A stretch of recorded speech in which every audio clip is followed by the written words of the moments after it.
এছজিপি জৰিয়তে অৰণ্যকে ওলাদু কৰি অসমত মানুহ হাতী সহাৱস্থান আৰু বায়'ডাইভাৰ্চিটি কনজাৰ্ভেশ্যন কৰাত গুৰুত্বপূৰ্ণ ভূমিকা পালন কৰিছে।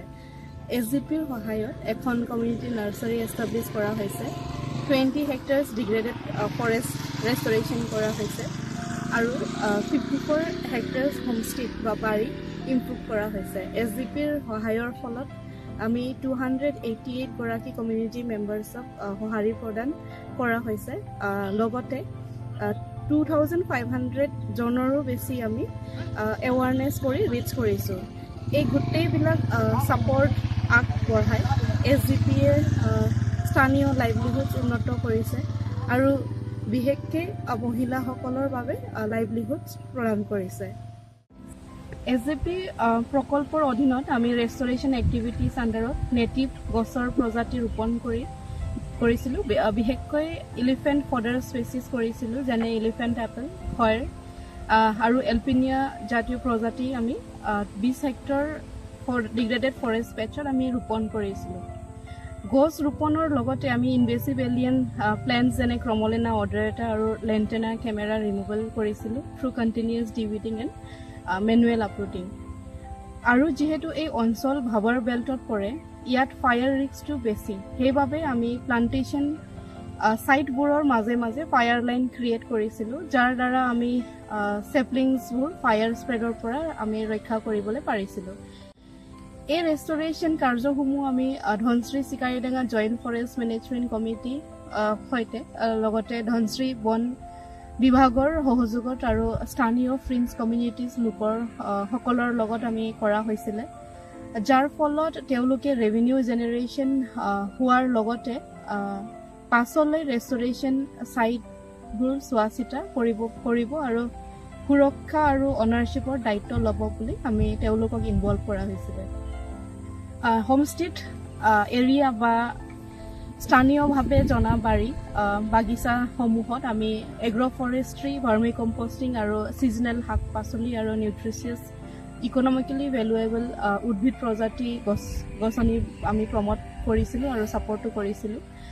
তাৰোপৰি আমি 4টা ছেল্ফ হেল্প গ্ৰুপৰ 30 গৰাকী মহিলাৰ দ্বাৰা পৰিচালিত জাইক্লুম কমিউনিটি নাৰ্চাৰী আমি স্থাপন কৰিছিলোঁ, য'ত বিভিন্ন হাই ভেলু আৰু নিউট্ৰিচিয়াছ গছ গছনি আৰু ছিজনেল শাক পাচলি ৰোপণ কৰা হৈছে। আৰু ইয়াত বিভিন্ন প্ৰজাতিৰ মাডাৰ প্লেণ্ট ব্লক কৰি ৰখা হৈছে, য'ৰ পৰা প্ৰপগেশ্যন কৰি চেপলিংছ বৃদ্ধি কৰা যায়। এই পদ্ধতিটোৱে ছাষ্টেইনেবিলিটি এনচিয়ৰ কৰা লগতে স্থানীয় লোকৰ বিশেষকৈ মহিলাসকলৰ জীৱিকা ষ্ট্ৰেংথেন কৰে। এই প্ৰকল্পৰ অন্তৰ্গত আমি কনজাৰ্ভেশ্যন আৰু লাইভলিহুডছ দুটাকে ষ্ট্ৰেংথেন কৰাৰ বাবে কেইবাটাও লোকেলি ৰিলেভেণ্ট আৰু প্ৰেক্টিকেল ইন'ভেশ্যনছ ইনিচিয়েটিভছবোৰ কৰা হৈছে। আমাৰ এটা কি প্ৰেক্টিচ আছিল, প্ৰকৃতিক ভিত্তিত আছাম লেমন বায়'ফেন্স প্ৰমোট কৰা, লগতে ছ'লাৰ পাৱাৰ্ড ইলেক্ট্ৰিক ফেন্স ব্যৱহাৰ কৰি, যেনে হাতীৰ প্ৰৱেশৰ পৰা নাৰ্চাৰী আৰু খেতি সুৰক্ষিত থাকে আৰু হাতীৰো যাতে একো ক্ষতি নহয়। এই এপ্ৰ'চটো মাত্ৰ মেন এলিফেণ্ট কনফ্লিক্ট মিটিগেশ্যন ষ্ট্ৰেটেজি নহয়, সেই সাথে নেমুৰ উৎপাদনৰ মাধ্যমে ইকনমিক গেইনছো লাভ কৰিব পাৰে। আমি স্থানীয় ইউথসকলক সক্ৰিয়ভাৱে কনজাৰ্ভেশ্যনৰ কামত জড়িত কৰাইছিলোঁ। তেওঁলোকক GIS আৰু GPS ব্যৱহাৰণ, লেণ্ড ইউজ মেপিং বাবে আমি প্ৰশিক্ষণ দিছিলোঁ আৰু ইউথছ আৰু লোকেল অৰ্গেনাইজেশ্যনৰ লোকসকলক PBR ডকুমেণ্টেশ্যন কৰিবলৈও প্ৰশিক্ষণ দিছিলোঁ। ভাৱাৰ বেল্টত ৱাটাৰ স্কেচিটি এড্ৰেছ কৰিবলৈ আমি নাৰ্চাৰীত কিহল ফাৰ্মিং টেকনিকবোৰ কৰিছিলোঁ, যিয়ে পানী সংৰক্ষণ কৰে, নিউট্ৰিয়েণ্টছ ৰিচাইকেল কৰে আৰু কম খৰচাত প্ৰডাক্টিভিটি বৃদ্ধি কৰে। আৰু এই সময়তে আমি ছেল্ফ হেল্প গ্ৰুপৰ মহিলা আৰু বাকী বেনিফিচিয়াৰীসকলক ভাৰ্মি কম্পষ্ট আৰু চেপলিংছৰ দৰে প্ৰডাক্টছবোৰৰ কাৰণে মাৰ্কেট লিংকেজেছ কৰি দিছোঁ, যাতে আমাৰ কনজাৰ্ভেশ্যনৰ কাৰ্যবিলাক ছাষ্টেইনেবল লাইভলিহুডৰ ওপৰত পৰিণত হয়। একেলগে এই ইন'ভেশ্যনছসমূহ ট্ৰেডিশ্যনেল নলেজ, ল' কষ্ট টেকন'লজিজ আৰু ডিজিটেল ব্যৱস্থা কম্বাইন কৰে যিয়ে হিউমেন এলিফেণ্ট কোএক্সিষ্টেঞ্চ, লেণ্ড ৰেষ্টৰেশ্যন আৰু কমিউনিটি ৰিজিলিয়েন্স বাবে প্ৰেক্টিকেল আৰু স্কেলেবল মডেল সৃষ্টি কৰে। আমাৰ এই এপ্ৰচেছবোৰৰ বাবে অৰণ্যকে SGP বেষ্ট ইনোভেশ্যন এৱাৰ্ডটো লাভ কৰিছিল।